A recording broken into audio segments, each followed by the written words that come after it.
Chapter 6. Red Axes of the Border. Conan did not plunge deeply into the forest. A few hundred yards from the river, he altered his slanting course and ran parallel with it. Balthus recognized a grim determination not to be hunted away from the river which they must cross if they were to warn the men in the fort. Behind them rose more loudly the yells of the forest men. Balthus believed the Picts had reached the glade where the bodies of the slain men lay. Then further yells seemed to indicate that the savages were streaming into the woods in pursuit. They had left a trail any Pict could follow. Conan increased his speed, and Balthus grimly set his teeth and kept on his heels, though he felt he might collapse any time. It seemed centuries since he had eaten last. He kept on going more by an effort of will than anything else. His blood was pounding so furiously in his eardrums that he was not aware when the yells died out behind them. Conan halted suddenly. Balthus leaned against a tree and panted. "They've quit," grunted the Cimmerian, scowling. "Sneaking up on us," gasped Balthus. Conan shook his head. "A short chase like this, they'd yell every step of the way. No, they've gone back. I thought I heard somebody yelling behind them a few seconds before the noise began to get dimmer. They've been recalled, and that's good for us, but damned bad for the men in the fort. It means the warriors are being summoned out of the woods for the attack. These men we ran into were warriors from a tribe down the river. They were undoubtedly headed for Gwawela to join in the assault on the fort. Damn it! We're farther away than ever now. We've got to get across the river." Turning east, he hurried through the thickets with no attempt at concealment. Balthus followed him, for the first time feeling the sting of lacerations on his breast and shoulder where the Pict's savage teeth had scored him. He was pushing through the thick bushes that fringed the bank when Conan pulled him back.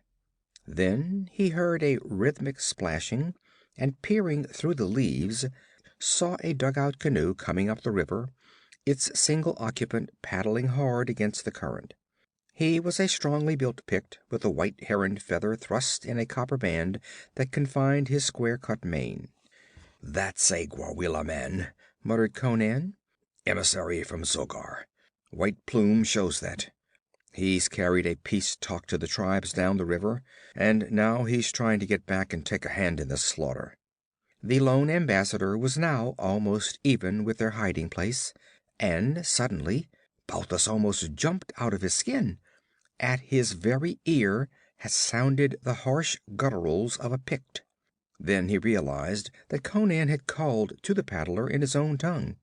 The man started, scanned the bushes and called back something, then cast a startled glance across the river, bent low, and sent the canoe scooting in toward the western bank.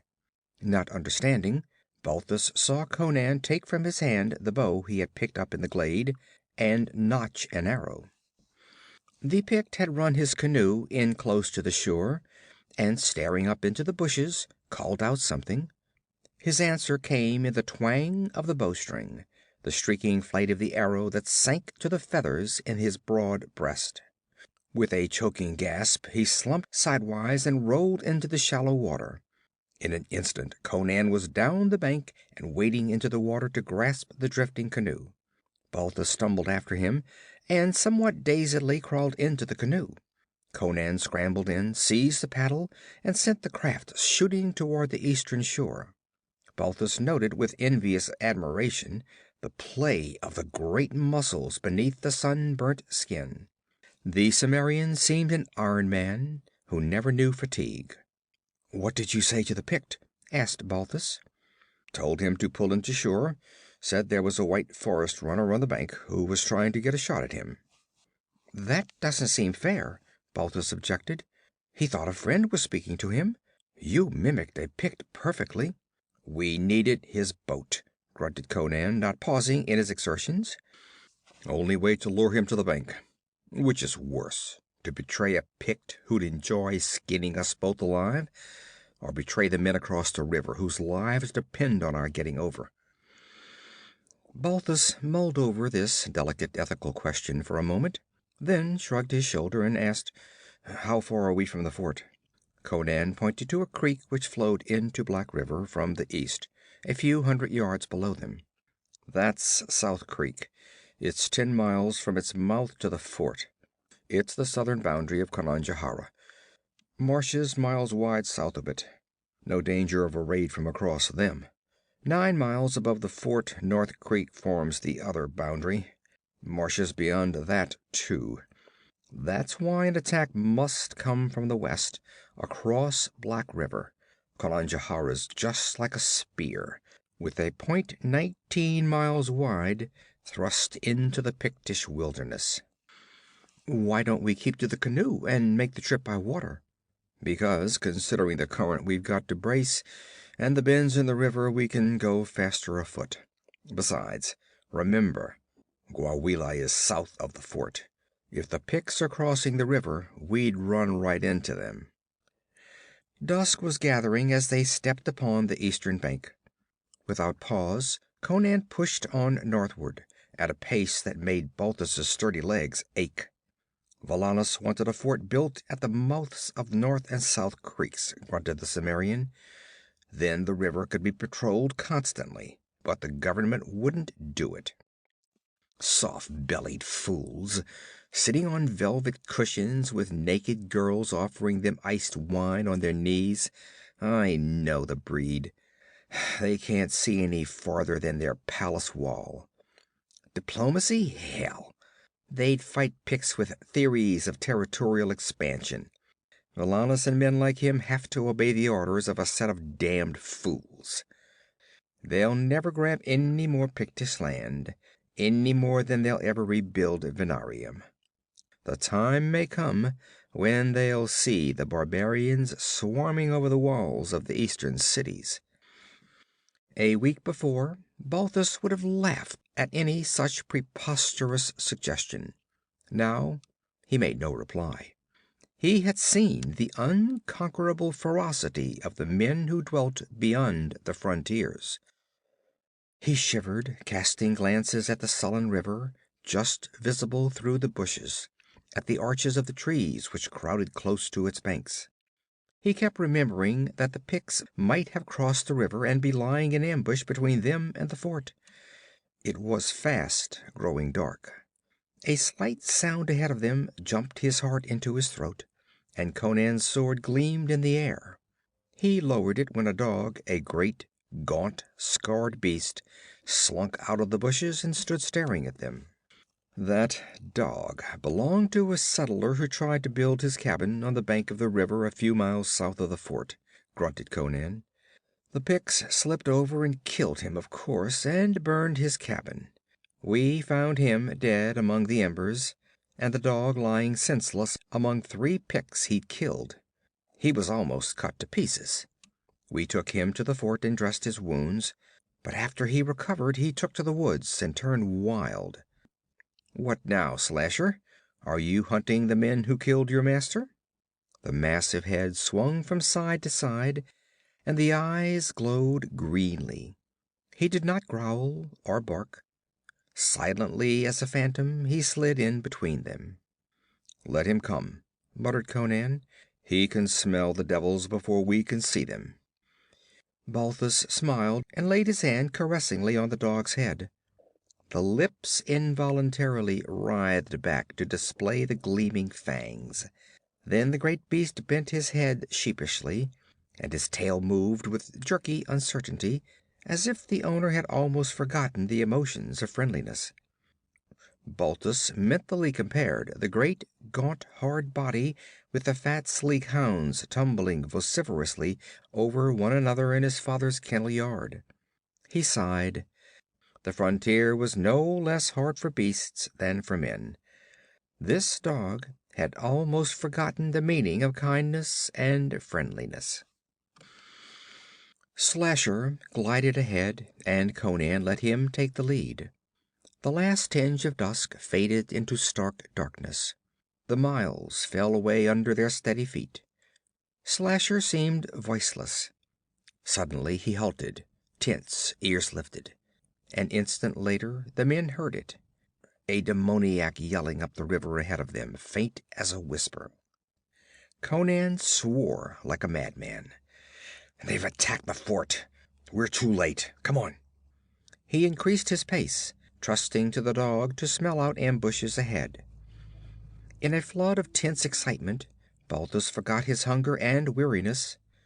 The yells grew louder as they advanced, and above the devilish screaming they could hear the deep shouts of the soldiers. Just as Balthus began to fear they would run into the savages who seemed to be howling just ahead of them, Conan swung away from the river in a wide semicircle that carried them to a low rise from which they could look over the forest. They saw the fort, lighted with torches thrust over the parapet on long poles. These cast a flickering, uncertain light over the clearing, and in that light they saw throngs of naked, painted figures along the fringe of the clearing. The river swarmed with canoes. The Picts had the fort completely surrounded. An incessant hail of arrows rained against the stockade from the woods and the river. The deep twanging of the bowstrings rose above the howling. Yelling like wolves, several hundred naked warriors with axes in their hands ran from under the trees and raced toward the eastern gate. They were within 150 yards of their objective when a withering blast of arrows from the wall littered the ground with corpses and sent the survivors fleeing back to the trees. The men in the canoes rushed their boats toward the river wall and were met by another shower of clothyard shafts and a volley from the small ballistas mounted on towers on that side of the stockade. Stones and logs whirled through the air and splintered and sank half a dozen canoes, killing their occupants, and the other boats drew back out of range. A deep roar of triumph rose from the walls of the fort, answered by bestial howling from all quarters. "Shall we try to break through?" asked Balthus, trembling with eagerness. Conan shook his head. He stood with his arms folded, his head slightly bent, a somber and brooding figure. "The fort's doomed. The Picts are blood mad and won't stop until they're all killed, and there are too many of them for the men in the fort to kill. We couldn't break through, and if we did, we could do nothing but die with Valannus." "There's nothing we can do but save our own hides, then?" "Yes, we've got to warn the settlers. Do you know why the Picts are not trying to burn the fort with fire arrows? Because they don't want a flame that might warn the people to the east. They plan to stamp out the fort and then sweep east before anyone knows of its fall. They may cross Thunder River and take Velitrium before the people know what's happening. At least they'll destroy every living thing between the fort and Thunder River." "We've failed to warn the fort, and I see now it would have done no good if we had succeeded. The fort's too poorly manned. A few more charges and the Picts will be over the walls and breaking down the gates. But we can start the settlers toward Velitrium. Come on. We're outside the circle the Picts have thrown around the fort. We'll keep clear of it." They swung out in a wide arc, hearing the rising and falling of the volume of the yells, marking each charge and repulse. The men in the fort were holding their own, but the shrieks of the Picts did not diminish in savagery. They vibrated with a timbre that held assurance of ultimate victory. Before Balthus realized they were close to it, they broke into the road leading east. "Now run!" grunted Conan. Balthus set his teeth. It was 19 miles to Velitrium, a good 5 to Scalp Creek, beyond which began the settlements. It seemed to the Aquilonian that they had been fighting and running for centuries, but the nervous excitement that rioted through his blood stimulated him to Herculean efforts. Slasher ran ahead of them, his head to the ground, snarling low, the first sound they had heard from him.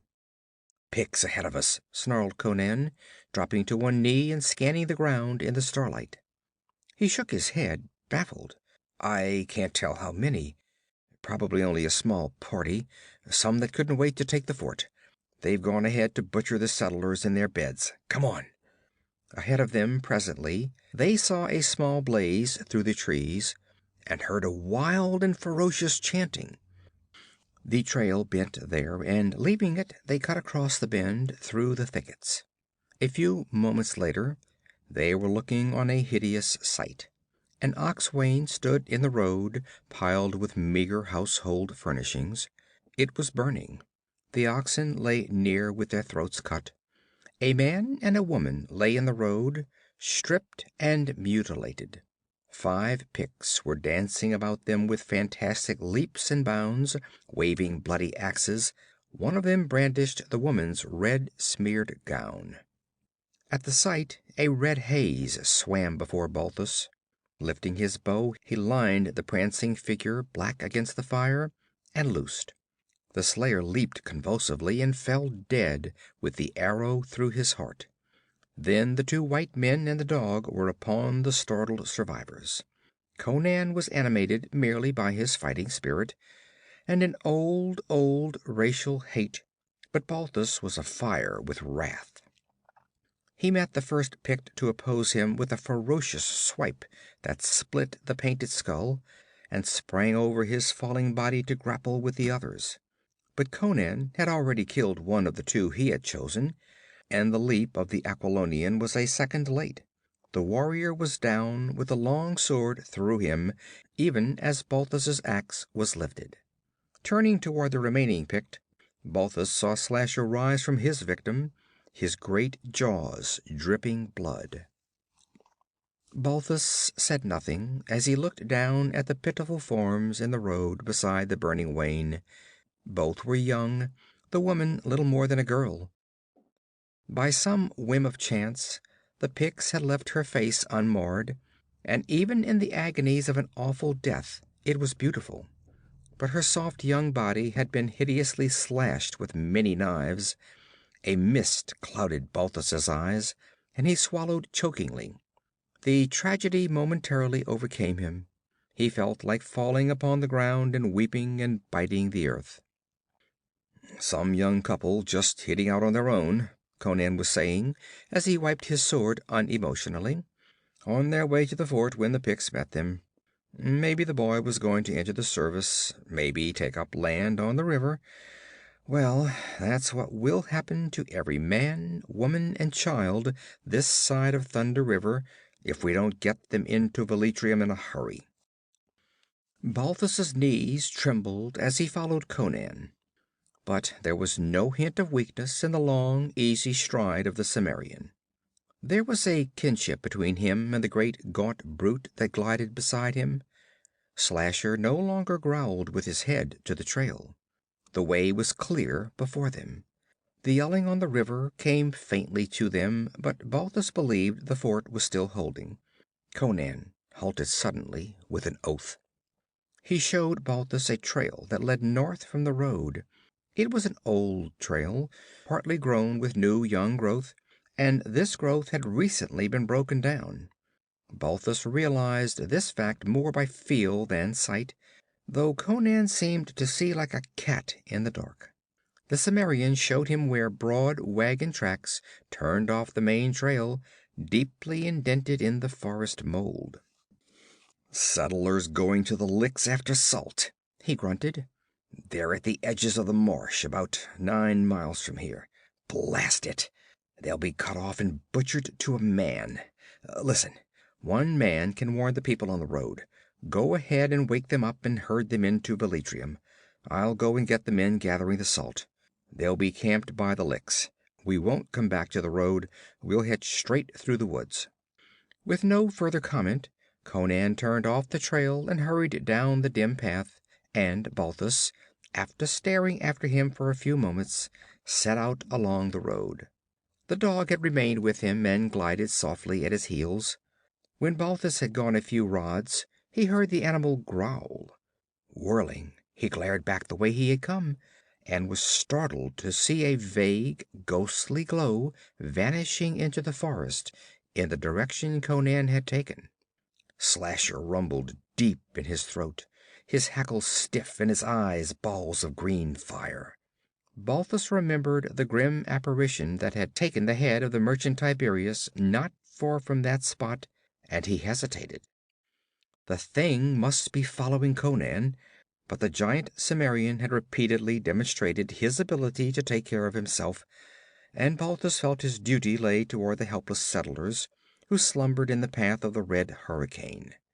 The horror of the fiery phantom was overshadowed by the horror of those limp, violated bodies beside the burning oxwain.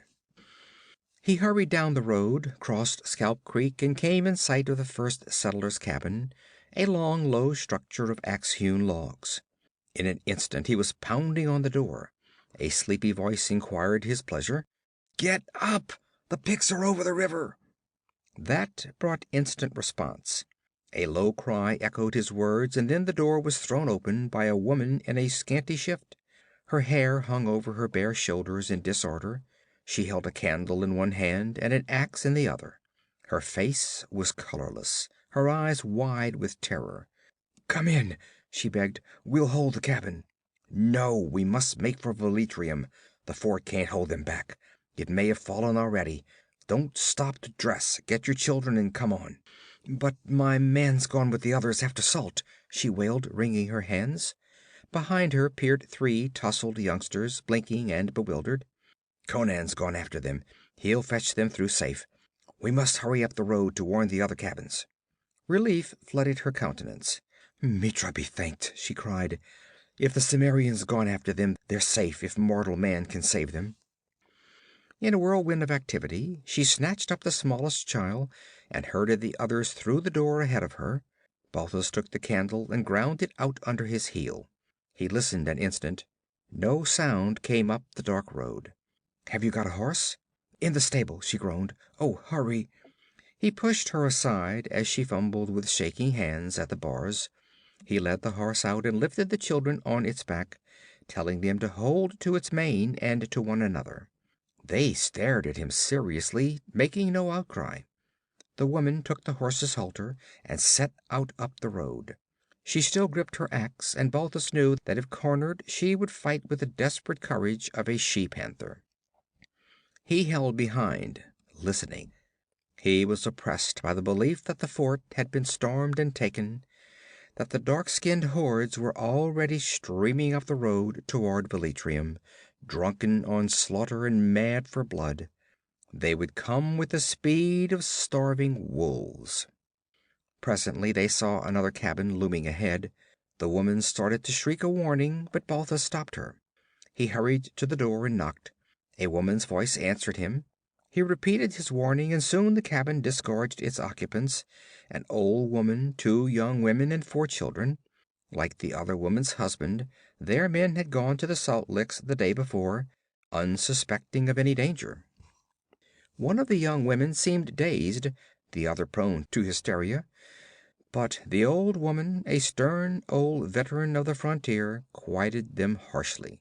She helped Balthus get out the two horses that were stabled in a pen behind the cabin, and put the children on them. Balthus urged that she herself mount with them, but she shook her head and made one of the younger women ride. "She's with child," grunted the old woman. "I can walk, and fight too, if it comes to that." As they set out, one of the women said, "A young couple passed along the road about dusk. We advised them to spend the night at our cabin, but they were anxious to make the fort tonight. Did They met the Picts," answered Balthus briefly, and the woman sobbed in horror. They were scarcely out of sight of the cabin when some distance behind them quavered a long, high-pitched yell. "A wolf!" exclaimed one of the women. "A painted wolf with an axe in his hand," muttered Balthus. "Go, rouse the other settlers along the road and take them with you. I'll scout along behind." Without a word, the old woman herded her charges ahead of her. As they faded into the darkness, Balthus could see the pale ovals that were the faces of the children twisted back over their shoulders to stare toward him. He remembered his own people on the Tauran, and a moment's giddy sickness swam over him. With momentary weakness he groaned and sank down in the road. His muscular arm fell over Slasher's massive neck, and he felt the dog's warm, moist tongue touch his face. He lifted his head and grinned with a painful effort. "Come on, boy," he mumbled, rising. "We've got work to do." A red glow suddenly became evident through the trees. The Picts had fired the last hut. He grinned. How Zogar Sag would froth if he knew his warriors had let their destructive natures get the better of them. The fire would warn the people farther up the road. They would be awake and alert when the fugitives reached them. But his face grew grim. The women were traveling slowly, on foot and on the overloaded horses. The swift-footed Picts would run them down within a mile, unless... He took his position behind a tangle of fallen logs beside the trail. The road west of him was lighted by the burning cabin, and when the Picts came, he saw them first. Black, furtive figures etched against the distant glare. Drawing a shaft to the head, he loosed, and one of the figures crumpled. The rest melted into the woods on either side of the road. Slasher whimpered with a killing lust beside him. Suddenly a figure appeared on the fringe of the trail under the trees, and began gliding toward the fallen timbers. Balthus's bowstring twanged, and the Pict yelped, staggered, and fell into the shadows with the arrow through his thigh. Slasher cleared the timbers with a bound and leaped into the bushes. They were violently shaken, and then the dog slunk back to Balthus's side, his jaws crimson. No more appeared in the trail. Balthus began to fear they were stealing past his position through the woods, and when he heard a faint sound to his left, he loosed blindly. He cursed as he heard the shaft splinter against a tree, but Slasher glided away as silently as a phantom, and presently Balthus heard a thrashing and a gurgling. Then Slasher came like a ghost through the bushes, snuggling his great crimson-stained head against Balthus's arm. Blood oozed from a gash in his shoulder, but the sounds in the wood had ceased forever. The men lurking on the edges of the road evidently sensed the fate of their companion, and decided that an open charge was preferable to being dragged down in the dark by a devil beast they could neither see nor hear. Perhaps they realized that only one man lay behind the logs. They came with a sudden rush, breaking cover from both sides of the trail. 3 dropped with arrows through them, and the remaining pair hesitated. One turned and ran back down the road, but the other lunged over the breastwork, his eyes and teeth gleaming in the dim light, his axe lifted. Balthus's foot slipped as he sprang up, but the slip saved his life. The descending axe shaved a lock of hair from his head, and the Pict rolled down the logs from the force of his wasted blow. Before he could regain his feet, Slasher tore his throat out. Then followed a tense period of waiting, in which time Balthus wondered if the man who had fled had been the only survivor of the party. Obviously, it had been a small band that had either left the fighting at the fort or was scouting ahead of the main body. Each moment that passed increased the chances for safety of the women and children hurrying toward Velitrium. Then, without warning, a shower of arrows whistled over his retreat. A wild howling rose from the woods along the trail. Either the survivor had gone after aid, or another party had joined the first. The burning cabin still smoldered, lending a little light. Then they were after him, gliding through the trees beside the trail. He shot 3 arrows and threw the bow away. As if sensing his plight, they came on, not yelling now, but in deadly silence except for a swift pad of many feet. He fiercely hugged the head of the great dog growling at his side, muttered, "All right, boy, give 'em hell," and sprang to his feet, drawing his axe. Then the dark figures flooded over the breastworks and closed in a storm of flailing axes, stabbing knives, and ripping fangs. End of chapter 6.